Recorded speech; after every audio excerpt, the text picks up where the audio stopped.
धनबाद भारत की कोयला राजधानी। यहाँ धरती के नीचे काला सोना है और ऊपर उसकी कालीख में लिपटा एक पूरा साम्राज्य।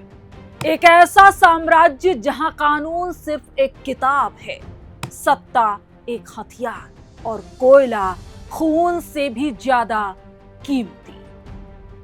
हम आपको ले चलेंगे धनबाद के उन गलियारों में जहां उठता हुआ हर धुआं एक राज छुपाए बैठा है। जी हां, हम बात कर रहे हैं झारखंड के धनबाद की। एक ऐसी जमीन जो अपने दामन में काला सोना समेटे हुए है, लेकिन इस काले सोने की चमक ने कई जिंदगियों को अंधेरे में धकेल दिया।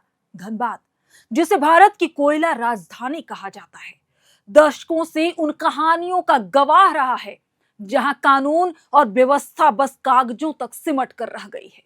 यहाँ की फिजाओं में बारूद और कोयले की गंध के साथ साथ खौफ की भी एक अनजानी सी बू है। ये कहानी है इसी खौफ के एक बड़े नाम लाल बहादुर सिंह यानी कि एलबी सिंह की। एक आम कर्मचारी का बेटा जिसने कोयला कारोबार में कदम रखा और देखते ही देखते अरबों का साम्राज्य खड़ा कर लिया। एलबी सिंह एक बार फिर चर्चा में है। आपको आगे बताएंगे कि आखिर एक बार फिर सुर्खियों में क्यों आए हैं एलबी सिंह। लेकिन उसके पहले आपको बताते हैं कि कुछ दिनों में झारखंड में निगम का चुनाव है और लाल बाबू यानी कि एलबी सिंह और उनके भाई कुंभनाथ सिंह धनबाद मेयर चुनाव की तैयारियों में जुटे हैं। वहीं धनबाद सांसद ढुल्लू महतो अपने भाई को विधायक बनाने के बाद अपनी पत्नी को धनबाद से मेयर बनाना चाहते हैं और ये दोनों ही कुनबा बीजेपी से जुड़ा है। आपको पहले बताते हैं कि एलबी सिंह आखिर है कौन। एलबी सिंह के पिता Bharat Coking Coal Limited BCCL में एक क्लर्क थे। लाल बहादुर ने अपना करियर बीसीसीएल में एक छोटे ठेकेदार के रूप में शुरू किया, जो मुख्य रूप से लेबर सप्लाई का काम करता था। किसी को अंदाजा भी नहीं था कि एक साधारण शुरुआत एक दिन विशाल साम्राज्य में बदल जाएगा। धीरे धीरे एलबी सिंह ने कोयला, खनन और परिवहन के क्षेत्रों में अपने पैर पसारे। उन्होंने सिविल कंस्ट्रक्शन और बीसीसीएल को बिजली के पुर्जों की आपूर्ति का काम भी शुरू कर दिया। धनबाद के कुस्तोर इलाके में एक ठेकेदार के रूप में काम करते हुए उन्होंने महज 10-12 वर्षों में अकूत संपत्ति जमा कर ली। एलबी सिंह का दबदबा इतना बढ़ गया कि कहा जाता था कि धनबाद के कई इलाकों में उनकी मर्जी के बिना कोई बाहरी कंपनी ठेका नहीं ले सकती थी। एलबी सिंह के साम्राज्य की नींव अवैध कोयला खनन, चोरी और ओवर रिपोर्टिंग जैसे काले कारनामों पर टिकी थी। आयकर विभाग की जांच में सामने आया कि एलबी सिंह ने अपने परिवार के सदस्य, पत्नी, मां, बहन और बेटों के नाम पर 180 से ज्यादा बैंक खाते खोल रखे थे। इन खातों में एक दिन में 30 से 40 लाख रुपए तक नगद जमा होते थे, जिनमें से कई में पैन कार्ड अनिवार्य ही नहीं था। साल 2011 में आयकर विभाग के छापों ने पूरे देश को हिलाकर रख दिया। एलबी सिंह और उनके रिश्तेदारों के खातों से करीब 100 करोड़ रुपए की बेहिसाब संपत्ति और नकदी बरामद की गई थी। अधिकारियों को यह देखकर हैरानी हुई कि अरबों का मालिक एक जर्जर बीसीसीएल क्वार्टर में रहता था। इन छापों के दौरान आयकर विभाग के अधिकारियों ने 13 बैंक खातों को सील कर दिया था। यह सिर्फ बस एक शुरुआत थी।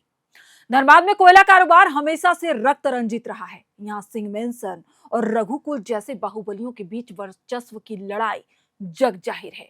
एलबी सिंह भी इन बड़े घरानों से संबंध रखते हैं, जिनके संरक्षण में उनका साम्राज्य फला फूला। इस इलाके में एक दूसरे को मारने काटने का खूनी खेल भी लगातार चलता रहा था, जिसका जिक्र गैंग्स ऑफ वासेपुर नामक फिल्म में भी दिखाया गया है। समय बीतता गया, लेकिन एलबी सिंह का नाम कोयला तस्करी और अवैध खनन के मामलों में आता रहा। हाल ही में ईडी ने इस मामले में बड़ा शिकंजा कसा है। नवंबर 2025 में ईडी ने झारखंड और पश्चिम बंगाल में कोयला माफिया के खिलाफ एक व्यापक कार्रवाई की। 40 से अधिक ठिकानों पर एक साथ रेड मारी गई, जिनमें से 18 अकेले धनबाद में एलबी सिंह से जुड़े थे। ईडी की टीम जब उनके आवास पर पहुंची, जो देव विला है, तो ईडी की टीम को रोकने के लिए पालतू कुत्ते को छोड़ दिया गया। ईडी की कार्रवाई धन शोधन निवारण अधिनियम पीएमएलए के तहत की गई। ये छापेमारी 2017 के एक पुराने सीबीआई मामले पर आधारित थी, जिसमें कोयले की ओवर रिपोर्टिंग का आरोप था और उनके भाई कुमनाथ सिंह आरोपी थे। छापेमारी के बाद एलवी सिंह ने भी मीडिया के सामने आकर खुद को बेकसूर बताया। एलवी सिंह ने दावा किया कि वो एक पारदर्शी व्यवसायी हैं, उन्हें व्यावसायिक प्रतिद्वंदियों द्वारा फंसाया जा रहा है। उन्होंने ये भी कहा कि वो एक राजनीतिक दल के सिपाही हैं, जिससे राजनीतिक संरक्षण के कयास लगाए जाने लगे। हालांकि एलवी सिंह के रसूख का अंदाजा आप इसी बात से लगा सकते हैं कि एक छोटी सी घटना पर सरकार को आड़े हाथ लेने वाली भाजपा इस मामले पर चुप्पी साधे है। किसी ने ट्वीट करके भी इस मामले पर कुछ नहीं कहा। एलवी सिंह का ताल्लुक सीधा सीधा सिंह मेंशन से है, जिसके सहारे उन्होंने भाजपा में जगह बनाई। 2024 में टिकट के लिए दांवपेच लगाया, लेकिन नहीं मिल पाया था। इस बार मेयर की कुर्सी पर नजरें गड़ाए बैठे हैं। आपको बता दें कि एलवी सिंह बलिया के ही रहने वाले हैं, जहां से दिवंगत सूर्यदेव सिंह आते थे, जिनका अपना एक अलग साम्राज्य है जो अब सिंह मेंशन है। सिंह मेंशन और रघुकुल और इनके पूरे साम्राज्य की कहानी अगले एपिसोड में आपको बताऊंगी, लेकिन आज आप इतना जान लीजिए कि आज भी एलवी सिंह का साम्राज्य और कोयले का काला कारोबार जांच के दायरे में है। धनबाद की कहानी अधूरी है, क्योंकि यहाँ कोयले की कालीख में लिपटे कई और राज दफन हैं जो आप सभी को जानने चाहिए। एक साथ रघुकुल, सिंह मेंशन, एलवी सिंह, ढुल्लू महतो ये कोयले के काले कारोबार से अपने अपने नामों को दर्ज करा चुके हैं कोल किंग के नाम पर, जिनका साम्राज्य ही इसी झरिया के जो धरती है जिसमें आगों का लपट है, उससे इनका पूरा साम्राज्य फल फूल रहा है।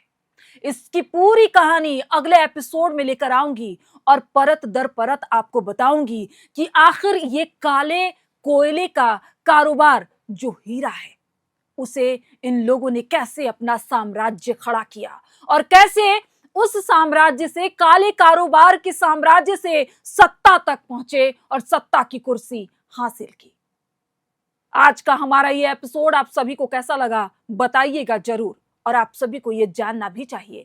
तो इस वीडियो को ज्यादा से ज्यादा शेयर भी कीजिए ताकि लोगों तक ये पहुंच पाए, लोग जान पाए कि आप जिसके भरोसे हैं, आप जिस जनप्रतिनिधि को चुनते हैं, वो कहां से आते हैं, उनका जो पूरा जीवनी रहा है, जीवन का जो रास्ता रहा है, वो कैसा रहा है, ये आप सभी को जरूर जानना चाहिए।